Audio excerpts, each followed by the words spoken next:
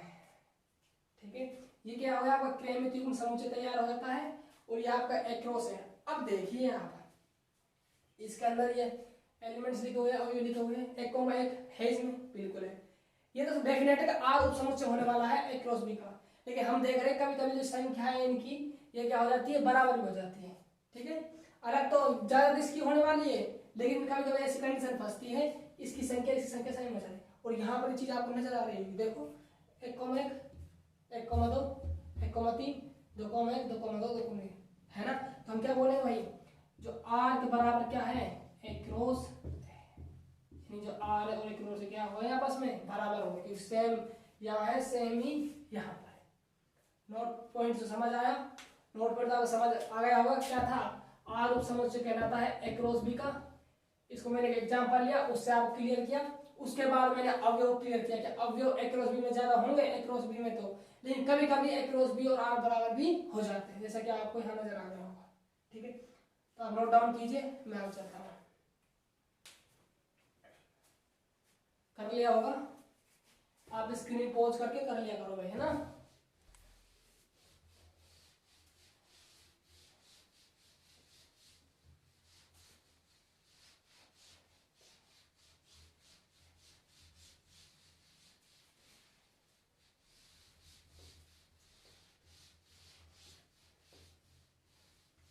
थोड़ा सा पानी पी लेते हैं ना, आप भी पी लीजिए।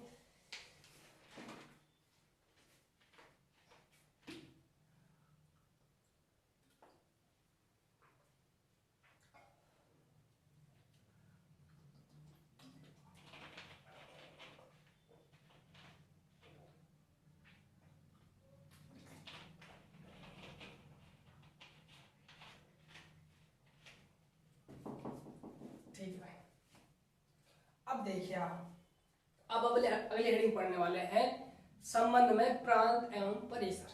क्या पढ़ने वाले भाई, संबंध में प्रांत एवं परिसर। तो आपका ध्यान से बोर्ड पर होना चाहिए भाई। देखो अगली हेडिंग है अपनी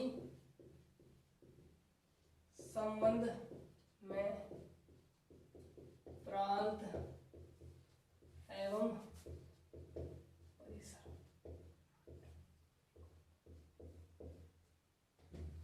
क्या पढ़ने वाले हैं, संबंध में प्रांत क्या होते हैं और परिसर क्या होते हैं भाई। ठीक है, अब देखिए आप आगे प्रांत और परिसर की बात करते हैं हम। तो देखो मैं एक कह सकते हो आप, हम एक समुच्चय तैयार कर लेते हैं अपने मन से।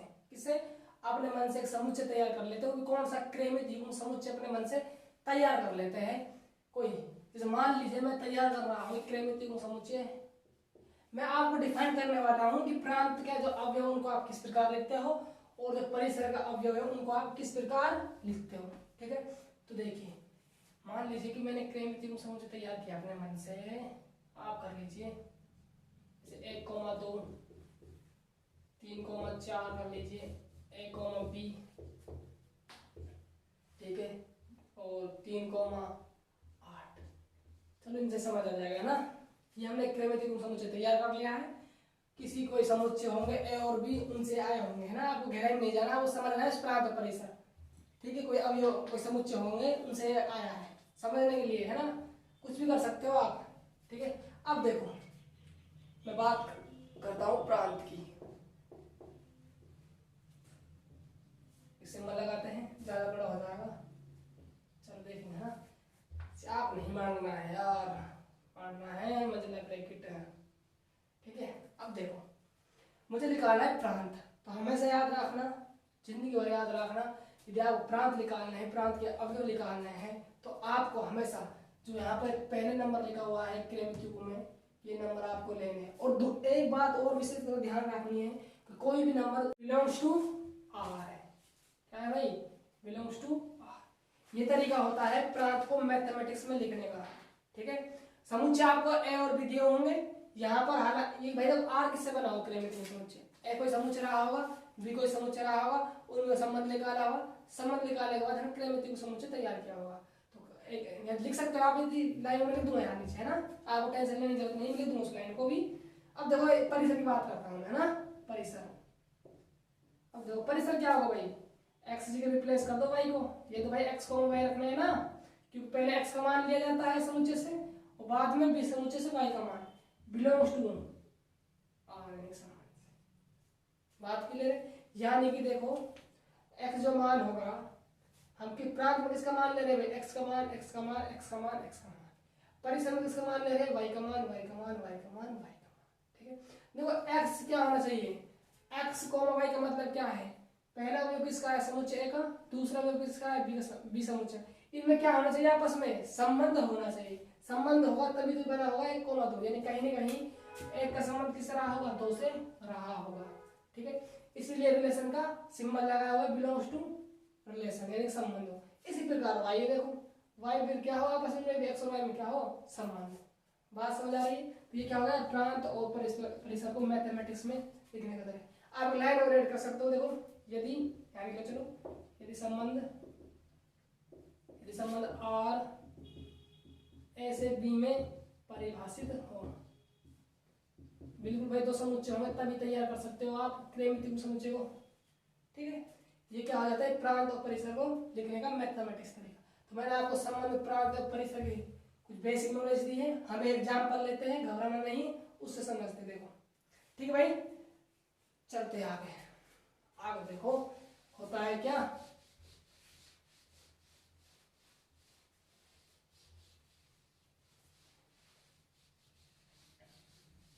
अब देखो मैं एग्जाम्पल लेता हूं, है ना। देखो भाई एग्जाम्पल,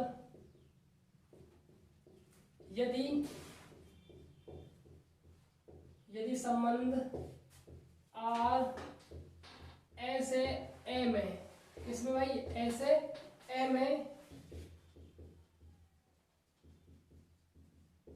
परिभाषित है, यदि संबंध R A से A में परिभाषित है, ठीक है, देखो ए समुच्चय आपको दिया हुआ है।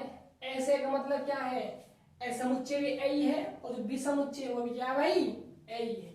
तो देखो आपको दिया हुआ है -3 -2 -1 0 1 2 3।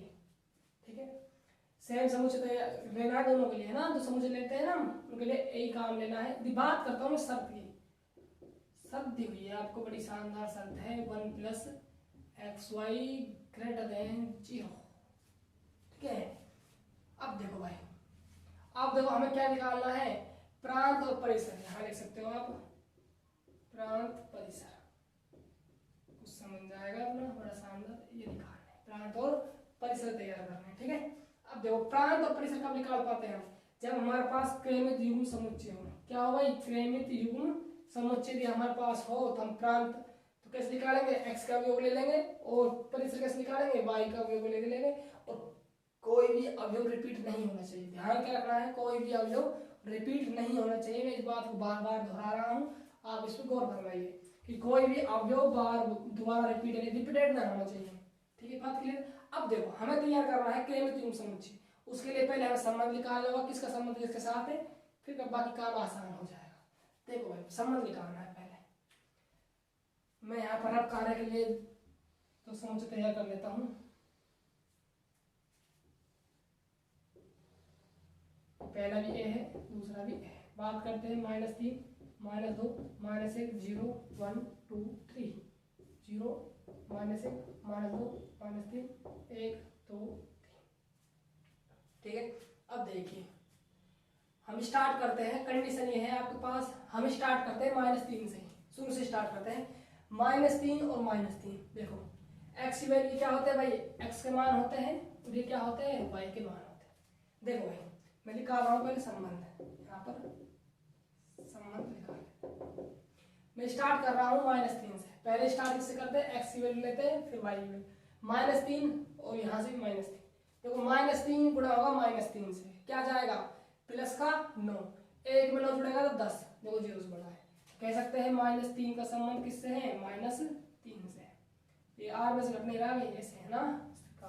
अब देखो -3 का -2 साथ बिल्कुल होगा, क्योंकि माइनस माइनस प्लस हो जाना है और जुड़ के ज्यादा होगा 0 से, डेफिनेटिव बात। -3 r -2, तो ये बात सही होगी आपकी फिर कि -3 का संबंध -1 से होने वाला है। अब देखो आगे, अब बात करता हूँ 0 से, -3 को 0, -3 गुणा 0 क्या हो जाएगा भाई, यहाँ पर 0 आ जाएगा, लेकिन देखो 1 और ऐड हो रहा है क्या आएगा 0 से बड़ा। तो हम कह सकते हैं कि -3 का संबंध किससे भी है, 0 से भी होगा।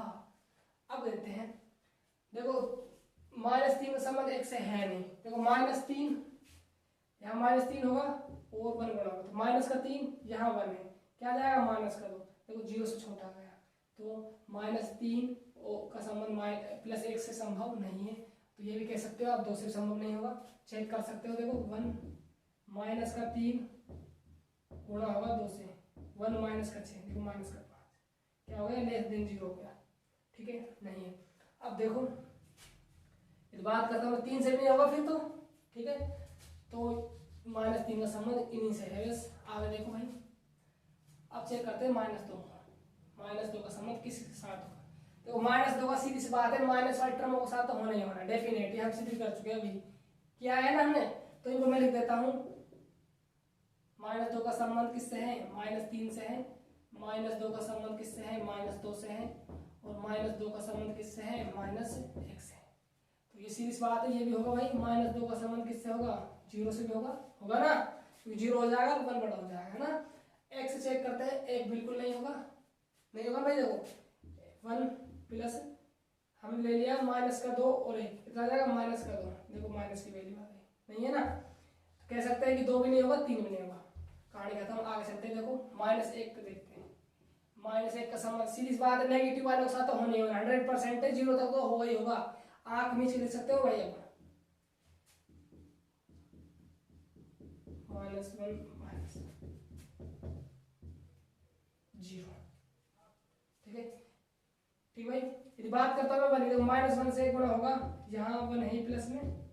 ठीक है, देखो 1 -1 क्या आएगा, 0। लेकिन देखो यहाँ पर क्या नहीं है, इक्वल टू का चिन्ह नहीं है, इक्वल टू का साइन होता है यहाँ पर, तो डेफिनेट -1 का संबंध 1 के साथ भी होता, लेकिन यहाँ पर इक्वल टू का चिन्ह नहीं है, इसलिए ये शर्त गलत है।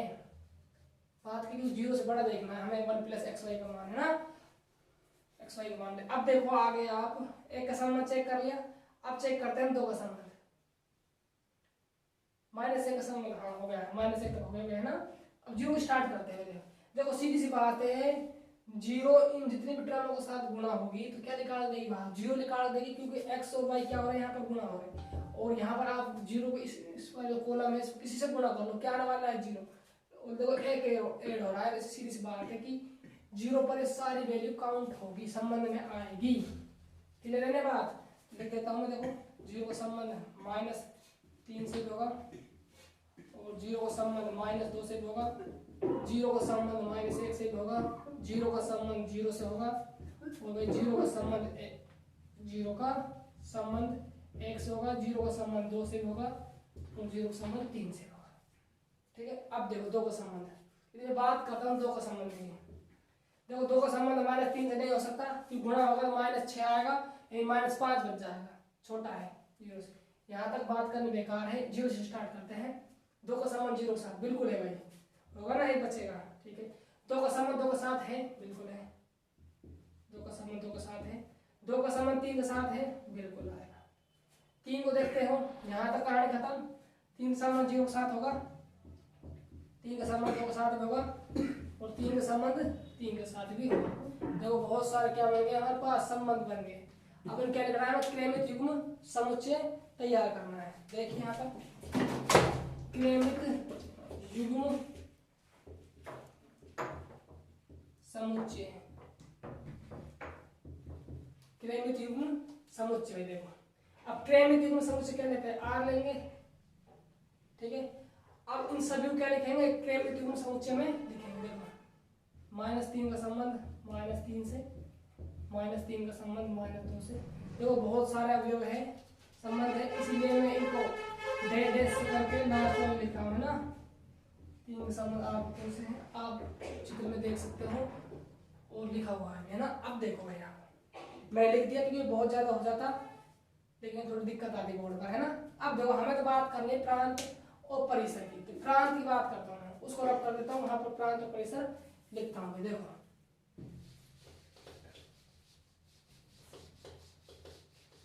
अब देखो आप प्रांत, ठीक है। अब प्रांत में क्या लिखना है भाई, एक्स वाई लिखने हैं सब, यानी कि आप कह सकते हो यहाँ पर देखो -3 लिखना होगा, -3 सॉरी भूल गए ना आप उसको, क्या थी कि प्रत्येक अवयव रिपीट नहीं करना है। देखो -3 रिपीट हो रहा है, तो -3 एक बार लेना है ना, फिर -2 रिपीट हो रहा है, -1 लेना है और 2 लेना है और 3 लेना है। ठीक है, ये प्रांत हो गया। यदि बात करता हूँ परिसर की, दो परिसर क्या लेने हैं, y1 लेने हैं मान -3 है ना, और देखो कुछ बच गया, हाँ देखो 0 और बच गया है ना, यहाँ पर 0 ऐड कर लो, 0 और बच गए यार, गलत ले लिया, दोबारा देखो है ना, मिस्टेक हो रही है हमसे। तो -3 ले लिया, ठीक है, बात क्लियर है। -2 ले लिया, बिल्कुल ठीक है। देखो -1 ले लिया, बिल्कुल ठीक है। और तो 0 भी आ रहा है यहाँ पर, 0 को तो हम भूल गए, 0 ले लिया। अब देखो 0 खत्म हो गया, 0 खत्म हो गया ना। अब देखो हम किसको भूल गए, हम 1 को और भूल गए यार, भूल गए ना 1 को, क्योंकि 1 के साथ हमने किसी का रिलेशन नहीं बनाया। देखो 1 भी था यहाँ, ये रहा 1 को भूल गए ना, तो 1 को भूल गए तो आप ऐसा कीजिए, यहाँ पर लिख लीजिए ना उसको। मैं दोबारा डायग्राम शो करता हूँ, ध्यान नहीं रहा, छोटी छोटी गलती हो जाती है ना, मैनेज कर लीजिए। -3 -2 -0 1 2 3 -3 -2 -1 0 1 2 3। ठीक है, अब देखिए आप आगे देखो, मैं बात कर रहा हूँ 1 की, ये तो डेफिनेट है कि माइनस वालों के साथ तो कोई संबंध रखेगा नहीं है। बात करता हूँ मैं, 1 का संबंध 0 से होगा, बिल्कुल। 1 का संबंध 2 से भी होगा, बिल्कुल होगा। 1 का संबंध देखो 3 से भी होगा, होगा ना, क्योंकि ये गुणा क्या देंगे, पॉजिटिव देंगे। ठीक है, अब ठीक है ना, हो जाती है भाई छोटी छोटी गलती है ना, दिल पे नहीं लेना है बिल्कुल। अब देखो 1 भी आ रहा है 1, और 2 भी आ रहा है, तो गिरा दो, ठीक है, और 3 भी आ रहा है। बात क्लियर किया, तो क्या होगा हमारे लिए, प्रांत बन गया। अब बात करते हैं परिसर की। परिसर क्या लेते हैं, y के वैल्यू लेते हैं। देखो y -3 है, ठीक है, -2 भी है, देखो दोबारा रिपीट नहीं करना भाई, -1 भी है, ठीक है, 0 भी है, ठीक है, और देखो कुछ नजर आ रहा हो तो यहाँ तक तो रिपीट नहीं करना है, यहाँ पे ले लिया, अरे 1 आ गया है, 1 2। देखो यहाँ पर आपको एक बात नजर आ रही है कि प्रांत और परिसर में क्या है, मान बराबर भी है। तो ये कह सकते हो आप, जो प्रांत हो परिसर क्या हो सकते हैं, उनकी जो हो तो वो क्या हो सकते हैं, उनकी संख्या बराबर भी हो सकती है और अलग भी हो सकती है, जरूर नहीं बराबर होगी हर बार। ये एक सवाल लिया हो गया, इसमें बराबर है ना, ये जरूर नहीं बराबर हो, कभी आप सोचो बराबर ही होगी, बराबर बिल्कुल नहीं होगी, हो भी सकती है और नहीं हो सकती। क्लियर, ये आपने लिखना भूल गए थे, अब लिख लीजिए आप, ठीक है, ध्यान नहीं रहा, नोट डाउन कीजिए। ये क्या हो गया, प्रांत निकल गया, ये हमारे लिए परिसर हो गया। तो इस प्रकार निकाला जाता है प्रांत और परिसर को। बात क्लियर है, प्रांत और परिसर तभी निकल पाते हैं जब हमारे पास क्रमित युग्म समुच्चय होगा। क्या होगा, क्रमित युग्म समुच्चय होगा। और क्रमित युग्म समुच्चय कैसे निकालते हैं, संबंध निकालते हैं, रिलेशन निकालते हैं x और y के मानों में, किसका संबंध किसके साथ है। जैसे संबंध निकलता है हमारे पास, हम क्रमित युग्म बनाते हैं, उसका समुच्चय कर लेते हैं। ठीक है, सिंपल प्रोसेस है, आप दिमाग में सेट कीजिए अपने में। मैं रब कर देता हूँ इसको, मैं आगे चलता हूँ, है ना। एक क्वेश्चन आपके लिए, आप कीजिएगा, स्क्रीन पॉज करके अभी मैं एग्जाम्पल लिख देता हूँ, देखना कि कितना आपको समझ आया है, कितना समझ अभी तक नहीं आया है।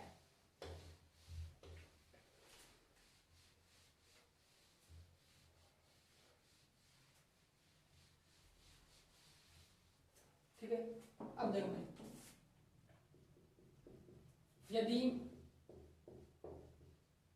यदि संबंध R ऐसे A में परिभाषित है, यदि संबंध R ऐसे A में परिभाषित है और आपको ऐसा समुच्चय दिया हुआ है 4 5 6 और 7, क्या दिया हुआ है, 4 5 6 7, ठीक है, और आपको शर्त दी हुई है, शर्त लिखिए आप, x + y कर लीजिए, ग्रेटर देन 12 कर लीजिए, चलो ठीक है। अब आप क्या निकालना है, प्रांत निकालना है और क्या निकालना है, परिसर निकालना है। ठीक है, आप स्क्रीन पॉज करके कीजिए सवाल को कि आपको आता है नहीं आता, होता है नहीं आता, फिर मैं करवाता हूँ, है ना। कीजिए भाई, लगाइए दिमाग अपना अपना। क्या निकालना है, प्रांत और परिसर। ये तभी निकल पाता है जब क्रमिक समुच्चय तैयार हो आपके लिए। मैंने हर बार आपके हाथ में रखा है क्रमिक समुच्चय कि आप लीजिए और बनाइए, लेकिन इस बार आपको खुद बनाना है, कोशिश कीजिए बनाने की, बन जाएगा, कोई दिक्कत नहीं है, बनना भी चाहिए, है ना। कीजिए भाई, है ना। कर लिया होगा आपने, स्क्रीन पोज करके मैं आगे चलता हूँ, है ना, लेक्चर ज्यादा बड़ा हो जाएगा नहीं तो, है ना। देखिए भाई, समुच्चय आर ऐसे ए का मतलब क्या है, जो समुच्चय जो ए है वो भी ए है, जो सेकंड समुच्चय वो भी हमारा क्या है, ए है। तो मैं रख के लिए यहाँ पर समुच्चय तैयार कर लेता हूँ। देखो ये ए समुच्चय, ये अब योग 4 5 6 7 4 5 6 7। ठीक है भाई, हमें क्या निकालना है, पहले संबंध निकालते हैं, इसका संबंध किससे है। ठीक है, अब देखो कंडीशन ये दी हुई है आपको, सर x प्लस वाई का मान क्या होना चाहिए, 12 से ज्यादा होना चाहिए। मैं बात करता हूँ 4 की, 4 मैंने से इसलिए क्या होते हैं भाई, x के मान होते हैं, ये किसके मान होते हैं, y के मान होते हैं। मैं बात कर रहा हूँ इस 4 की, x का मान 4 और y का मान क्या है बच्चा, 4 प्लस 4 8, छोटा है हमारे से नहीं ले सकते। 4 का संबंध 5 से 9 नहीं ले सकते। 4 का संबंध 6 10 नहीं ले सकते। 4 का संबंध 7 से बताओ और बताओ कितना, 11 नहीं ले सकते। चलो 4 का संबंध तो किसी के साथ भी नहीं है। 5 को देखते, 5 4 नहीं, 9 5 5 10 नहीं, 5 6 11 नहीं, 5 7 12। लेकिन देखो लगाओ, यहाँ पर इक्वल टू का चिन्ह नहीं लगा हुआ है, ग्रेटर देन का लगा हुआ है, यानी बड़ा होना चाहिए, लेकिन 12 है, 12 ज्यादा सही है, तो 5 भी नहीं ले सकते। 5 का संबंध किसी के साथ भी नहीं है। 6 4 10 नहीं, 6 5 11 नहीं, 6 6 12 हो गए नहीं, 6 7 हाँ 13 हो जाते भाई। 6 का संबंध किससे है, 7 से। बात क्लियर। अब देखो 7 का संबंध 4 से 11 नहीं, 7 का संबंध 5 से नहीं 12, 7 का संबंध 6 से बिल्कुल 13, 7 का संबंध 6 से होगा। ठीक है, और देखो 7 का संबंध भी डेफिनेटली 7 से तो होने वाला है ही। ठीक है, अब देखिए अब क्या बनाना, ये क्या बन गया संबंध। अब क्या निकालना है, क्रमिक युग्म समुच्चय तैयार करना है। और किस प्रकार तैयार किया जाता है, 6,7। अब तो आपको आ जानी चाहिए बातें समझ। ठीक है, बात क्लियर। ये क्या बन गया, आपने क्रमिक युग्म समुच्चय, लेकिन हमें क्रमिक युग्म समुच्चय नहीं चाहिए, चाहिए तो, लेकिन हमें आंसर में क्या चाहिए, प्रांत और परिसर का मान चाहिए। तो प्रांत कैसे निकालते हैं भाई, अरे बताओ मेरे लाडलो, प्रांत कैसे निकालते हैं, जो x के अवयव होते हैं उनको प्रांत में काउंट करते हैं। 6, ठीक है, रिपीट नहीं होना चाहिए, तो 6 7 आगे देखो 7 है, ये रुक जाना है ना, आगे चलना ही नहीं है बिल्कुल भी, चल दिए तो गड़बड़ी हो जाएगी। बात करता हूँ परिसर की, 7 6 लेना है, 7 को लेना है, रिपीट हो जाएगा, 7 को हम 6। ठीक है, ये क्या बन गया हमारे लिए, प्रांत और परिसर का मान। ठीक है दोस्तों, ये समझ आया होगा संबंध में प्रांत और परिसर कैसे चेक किया जाता है। कोई आपको संबंध दिया होगा आज, उसमें हम प्रांत किस प्रकार निकालते हैं और परिसर किस प्रकार निकालते हैं। तो अभी देखो क्वेश्चन आपको बुक के बिल्कुल नहीं छेड़खानी करनी है उनके साथ, यदि छेड़खानी कर दी आपने तो बहुत बड़ी दिक्कत हो जानी है। क्यों दिक्कत हो जानी है, क्योंकि अभी हमारा बेसिक चल रहा है।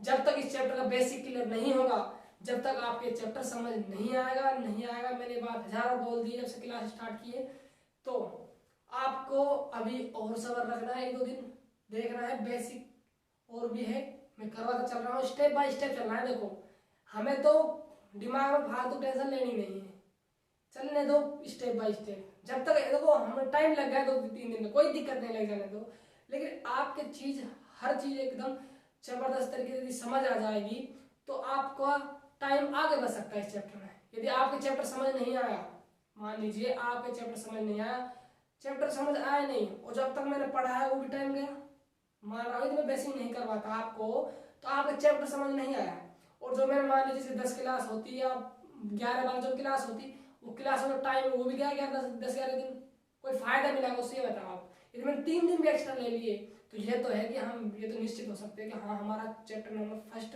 कंप्लीट क्लियर है, हम कहीं पर भी भटकने की आवश्यकता नहीं है। तो जो दोस्त हमारे साथ जो आज नए जुड़े हैं इस लेक्चर में, उन्हें क्या करना है, जिससे पहले 2 बेसिक क्लास और हो चुकी है, आप उन क्लासों को लीजिए, क्योंकि आप यदि उन क्लासों को पहले लेंगे तभी आज की क्लास आपको समझ आए। देखो अभी आपको बुक के क्वेश्चन करने की कोई भी आवश्यकता नहीं है। जब मैं कहूँ, जब आप बुक के क्वेश्चन के साथ खेलना है, बात की क्यों खेलना है। देखो दोस्तों, जब तक किसी भी चीज को पढ़ रहे हो, यदि उसका बेसिक क्लियर नहीं होगा आपके, तो क्वेश्चन बनाना आसान नहीं होगा। क्वेश्चन तभी बना पाओगे आप जब आपका बेसिक क्लियर हो। इसीलिए मैं मेहनत कर रहा हूँ और आप मेरे साथ मेहनत कर रहे हो इस चैप्टर के लिए। आज हमारी तीसरी क्लास थी इसकी बेसिक की, अगली क्लास बेसिक पे आधारित होगी। यदि बेसिक खत्म हो जाता है वहां तक अगली क्लास में, तो मैं चैप्टर स्टार्ट करवा दूंगा। तो आप अभी ज्यादा टेंशन नहीं लीजिए, आप भी बेसिक करवा दिए, 3 क्लास हो गई है।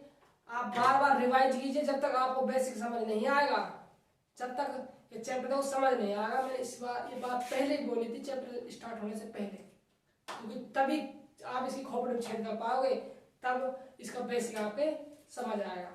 और जो स्टूडेंट बायोलॉजी में है और मैथ के हैं, उनसे एक रिक्वेस्ट है कि देखो इस हमारे चैनल जो KRS क्लासेस के नेम से है, क्या नेम है, KRSC, क्या नाम है, KRSC, ठीक है, KRS क्लासेज है ना। तो इस पर देखो केमिस्ट्री क्लास चल रही है आपकी, मैथ क्लास चल रही है और फिजिक्स क्लास चल रही है, 12th मैथमेटिक्स और 12th फिजिक्स और 12th केमिस्ट्री। ये क्लासेज जो आधारित, जो अपना नया सिलेबस आया है NCERT उसके ऊपर आधारित है। इन पर आपको क्लासेज एक एक बारीकी से और ढंग से कह सकते हो कि आपको बेसिक क्लियर करते हुए चल रहे हैं, जिससे कि आपको किसी चैप्टर में प्रॉब्लम नहीं आए। जो स्टूडेंट बायोलॉजी में है, आपके फ्रेंड सर्किल में उस पर क्लास चल रही है, चलिए आपको पता होगा फिजिक्स की चैप्टर नंबर हमने फर्स्ट स्टार्ट किया हुआ है, विद्युत आवेशन क्षेत्र, ठीक है। तो आप जितना हो सके अपने दोस्तों के साथ वीडियो की लिंक शेयर कीजिए और अपनी जो चैनल जो फैमिली है उस पर ग्रोथ कीजिए, जिससे कि आपको मजा आएगा और उससे हमारा मोटिवेशन बढ़ेगा, इसलिए हम आपके लिए और ज्यादा मेहनत कर पाएंगे।